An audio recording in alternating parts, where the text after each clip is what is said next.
Hello, नमस्कार, टस्तिलेक नमोबुद्धाय। उम्मीद है कि आप सभी लोग कुशल पूर्वक होंगे। दोस्तों, आज मैं आपके सामने कुछ विशेष बातें शेयर करने वाला हूं, आपके सामने कुछ बातें रखने वाला हूं। तो सन 2025 को हम लोग तिब्बती भाई बहन और दुनिया में बहुत सारे स्थानों पर करुणामयी वर्ष के रूप में मना रहे हैं। करुणामयी वर्ष अर्थात अंग्रेजी में कहा जाए तो ईयर ऑफ कंपैशन, समझे लो। तो इसका आप देख सकेंगे कि विश्व में बहुत जगह पर जहाँ भी हमारे तिब्बती भाई बहन रहते हैं वहाँ पर तो मना ही रहे हैं। इसके अलावा भी जो भी परम पावन जी से प्रेम करते हैं, जो उनसे स्नेह रखते हैं, उनको पसंद करते हैं, वो सभी लोग जो कि कारुणिक वर्ष के रूप में मना रहे हैं। तो दोस्तों, कारुणिक वर्ष मनाने का वजह क्या है, वो मैं कुछ तथ्य आपके सामने रखना चाहता हूँ। इस वर्ष परम पावन दलाई लामा जी 90 वर्ष के हो रहे हैं। उनका ये 90वां जन्मदिन है। इस अवसर पर बहुत विशाल रूप से, बड़े रूप से धर्मशाला में तिब्बती सरकार अर्थात कहा जाए कि निर्वासन में जो तिब्बत सरकार है, एडमिनिस्ट्रेशन है, उसके द्वारा परम पावन जी के लिए दीर्घायु की प्रार्थनाएं की जा रही हैं। गवर्नमेंट के माध्यम से या फिर एक रिप्रेजेंटेटिव के रूप में सभी तिब्बती भाई बहन बढ़ चढ़ के उसमें हिस्सा ले रहे हैं और उनको शुभकामनाएं दे रहे हैं कि परम पावन जी और लंबे समय तक रह सकें। अभी तक उन्होंने अथक प्रयास किया, लोगों का हित किया, आगे भी रह सकें, लोगों का हित कर सकें। तो दोस्तों, परम पावन जी के अगर जीवन को हम देखेंगे कि जन्म लेने के बाद तिब्बत के एक सुदूर गांव में जन्म लेने के उपरांत फिर उनकी पहचान 14वें दलाई लामा के रूप में हुई। उसके बाद उनका अध्ययन अध्यापन हुआ। अध्ययन अध्यापन संपन्न होने के बाद 16 वर्ष की अवस्था में उनको तिब्बत देश के एक आधिकारिक रूप से सरकारी व्यवस्था, धार्मिक व्यवस्था को धारण करने की एक प्रकार से जिम्मेदारी प्राप्त हुई। जैसा कि आप जानते हैं, 1959 में तिब्बत में चीनियों कहा जाए तो चीनी सरकार के द्वारा अतिक्रमण होने के बाद परम पावन जी और उनके देश के लोग कई हजार संख्या में भारत में शरण के रूप में आए और तब से लेकर के लगातार आज तक सन 2025 तक वो अथक प्रयास करते आए हैं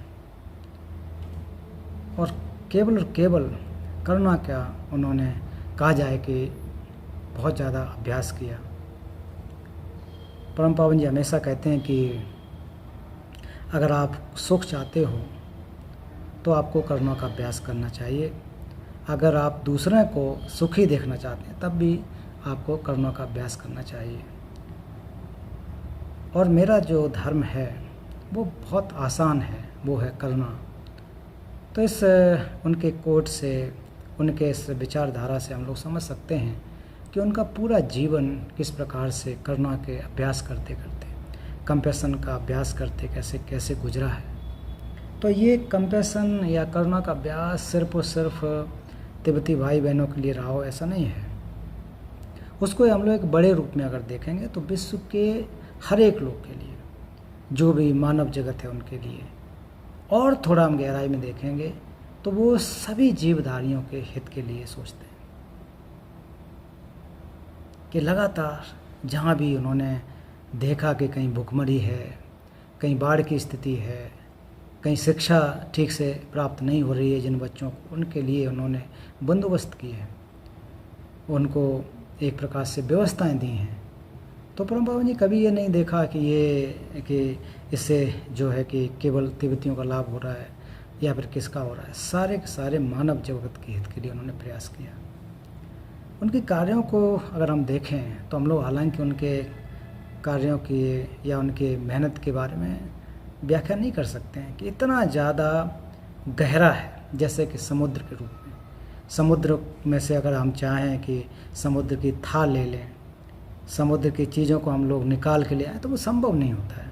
उसी प्रकार से परम पावन जी के जो कृतित्व है, जो उनका ज्ञान है, उसके हम लोग थाल ले पाना असंभव है, संभव नहीं होता है। लेकिन कुछ एक कहते हैं ना कि एक छोटा सा एक अंदाज़ा हम लोग लगा सकते हैं, थोड़ी सी चीज़ों को उनको समझ सकते हैं कि उन्होंने कितना मेहनत किया। जैसा कि मैंने पूर्व में कहा कि परम पावन जी ने कितना ज़्यादा संघर्ष किया, 16 वर्ष की अवस्था से लेकर के अभी तक देखा जाए कि 60 लाख से अधिक तिब्बती भाई बहनों की जिम्मेदारी अपने ऊपर ली। उसके बाद से उनको अध्ययन अध्यापन करने के लिए व्यवस्थाएं दी। तो मैं एक भारतीय होने के नाते कभी कभी सोचता हूँ, और दूसरा उनका अनुवादक होने के नाते कई वर्षों से, पिछले 1 दशक से अधिक समय तक उनका अनुवाद करने का अवसर प्राप्त हुआ। तो मैं एक अंदाज़ा ही लगा सकता हूँ, उनको समझ तो नहीं सकता कि उनका जो हृदय है कितना प्रेम से भरा हुआ है। कभी भी उन्होंने, जो कि कहा जाए कि जिन्होंने उनके देश पर आक्रमण किया हो, चीन ने जो आक्रमण किया, उनके खिलाफ परम पावन जी ने कभी भी जो हिंसात्मक कोई वक्तव्य उपयोग किया हो। हमेशा करुणा और मैत्री, हमेशा प्रेम की बात है कि एक दिन आएगा, उस दिन इन लोगों को समझ में आएगा कि जो भी तिब्बत के साथ, वहाँ के निवासियों के साथ किया वो बिल्कुल गलत है। समझ में आएगी, सद्बुद्धि आएगी। कोई भी कभी भी उन्होंने अपने लोगों को उकसाया नहीं। अगर तिब्बत के इतिहास को जानने वाले लोग देखें तो वहाँ के लोग तो बहुत ही लड़ाके टाइप के रहे हैं। उन्होंने अपने देश का बहुत विस्तार किया, चीन पर भी आक्रमण किया, उसको भी जीता, उसके आसपास के देशों को जीता, तो बहुत बलवान देश रहा है। लेकिन काल परिस्थिति के अनुसार चीज़ें बदलती रहती हैं, घटनाएं घटती रहती हैं। फिर भी परम पावन जी ने बिना कोई द्वेष पैदा किए, बिना कोई क्रोध पैदा किए, पूरी दुनिया को मानवता का पाठ पढ़ा दिया। तो इस वजह से परम पावन जी को सर्वोच्च पुरस्कार, विश्व शांति पुरस्कार, नोबेल विश्व शांति पुरस्कार, इसके अलावा आप अगर धर्मशाला में कभी जाएं तो उनके आर्काइव में जाइए, जो नया बना हुआ है, उसमें जब जाएंगे तो वाकई आपको एहसास होगा कि एक व्यक्ति ने अपने पूरे संघर्ष के जीवन में कितना कुछ हासिल किया है, बिना कुछ अपशब्द या गलत शब्द कहे। सैकड़ों की संख्या कार्ड देख सकते हैं, बड़े से बड़े पुरस्कार। कितने देशों ने उनको सराहा है, कितने देशों ने उनको एक प्रकार से आने की, जाने की स्वतंत्रता दी है। कहा जाए कि नागरिकताएं प्रदान की हैं।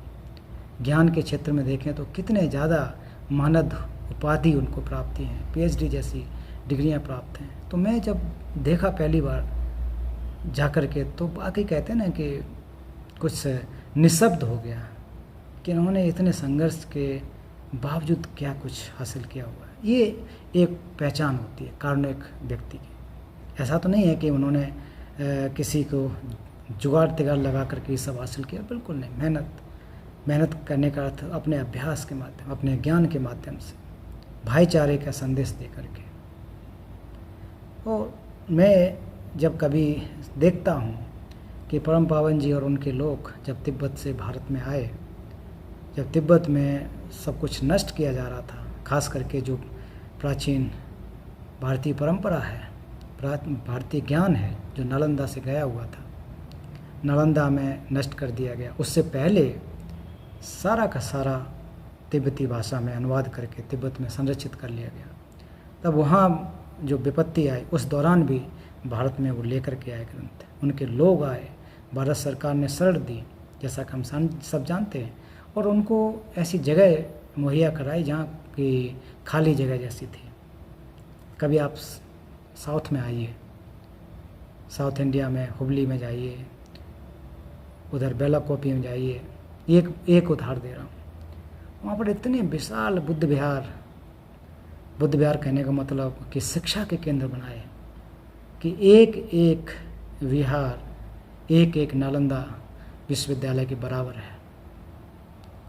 अध्यापन करने वाले तमाम सैकड़ों की संख्या, हजारों की संख्या में कह सकता हूँ, भिक्षु अध्ययन कर रहे हैं। इसके अलावा भी कई एक मठ जहाँ पर भिक्षुणियाँ भी अध्ययन कर रहे हैं, उपासक उपासिकाएँ भी अध्ययन कर रहे हैं। और ये जो ज्ञान का प्रकाश जिस प्रकार से तिब्बत में हुआ करता था, नालंदा में हुआ करता था, तो उसका दोबारा से जो प्रकाश, एक प्रकाश से कहा जाए, वो पूरी दुनिया में परम पावन जी की कृपा से फैला। जब मैं उसको देखता हूँ तो ये भावना आती है कि चीन के लोगों की हत्या कर सकते हैं, ग्रंथ जला सकते हैं, बुद्ध विहार तोड़ सकते हैं, लेकिन जो ज्ञान और जो करुणा जो लोगों के हृदय में है, उसको तो कोई नहीं मिटा सकता। कोई भी बम, कोई भी हथियार, कोई भी तलवार उसको नहीं हटा सकती।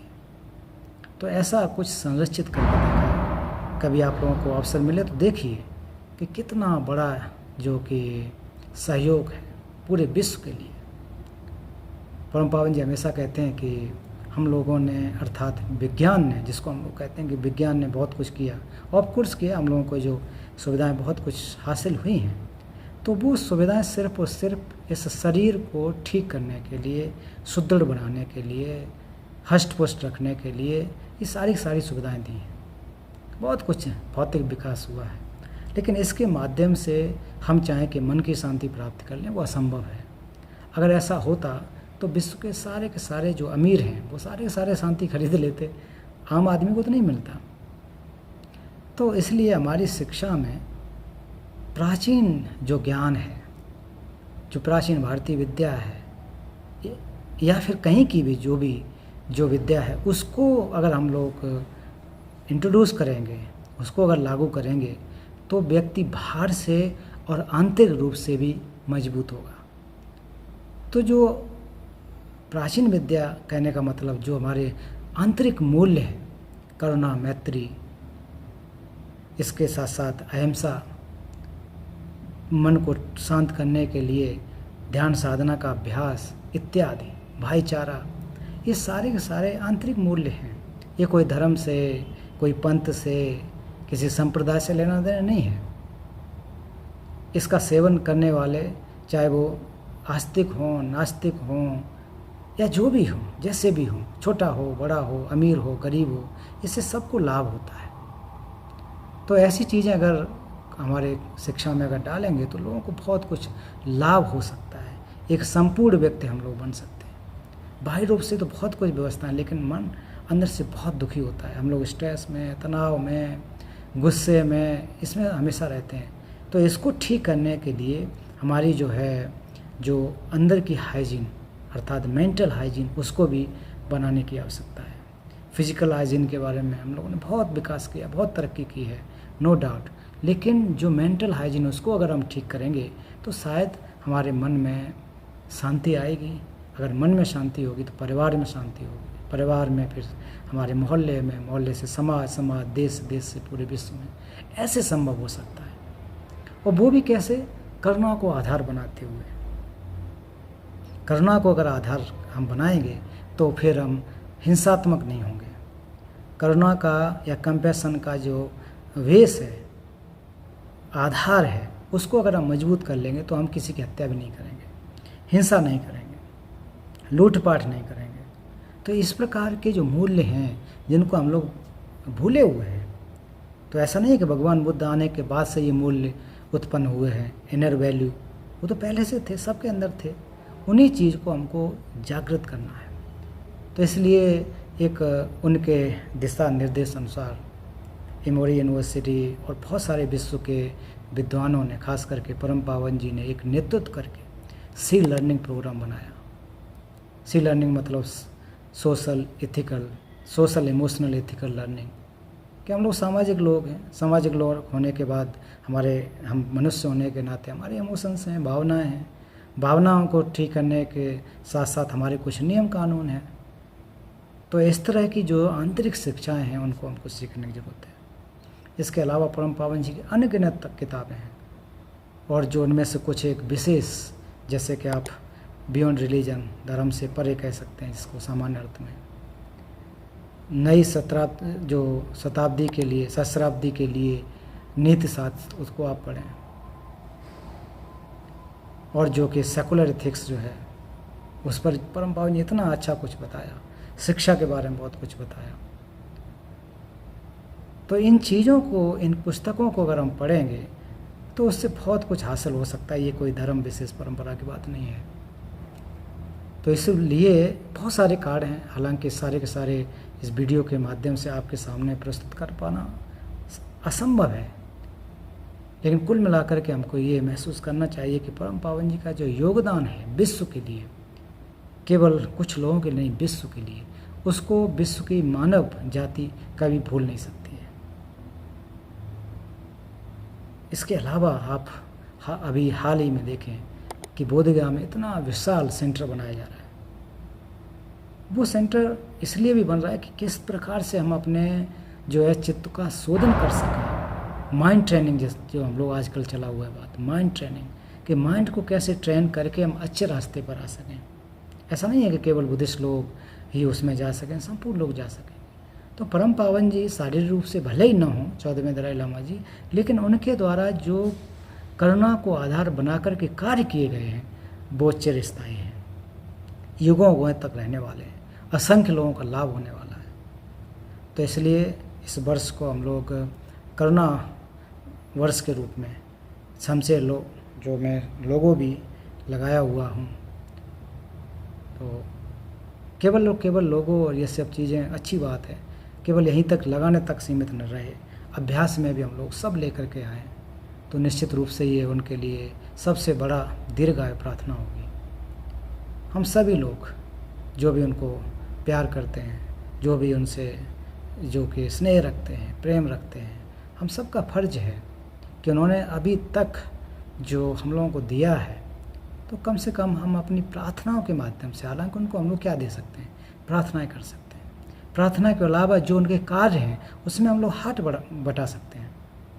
अगर उसमें हम लोग हाथ बटाएंगे अपने अपने स्तर से तो निश्चित रूप से जो उनका सोच है, जो उन्होंने 1-2 साल के लिए नहीं, जो शताब्दियों के लिए, सैकड़ों वर्षों के लिए, हजारों वर्षों के लिए उन्होंने सोचा हुआ है, वो निश्चित रूप से हम लोग लागू कर सकते हैं और उसको जनमानस तक पहुंचा सकते हैं, जिससे कि लोगों का हित हो सकता है। तो दोस्तों, ये संक्षेप में मैं ये आपके सामने रखना चाहता था कि परम पावन जी की जो इस वर्ष को करुणामयी वर्ष के रूप में हम लोग मना रहे हैं, उसका मतलब क्या है, क्यों हमें मनाना चाहिए।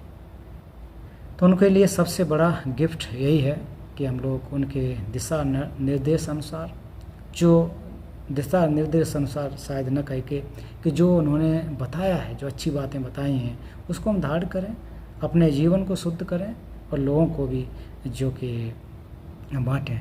यहाँ कोई धर्म विशेष परंपरा है, कोई बात नहीं है, कुछ भी नहीं, केवल हम कैसे अच्छे व्यक्ति बन सकते हैं।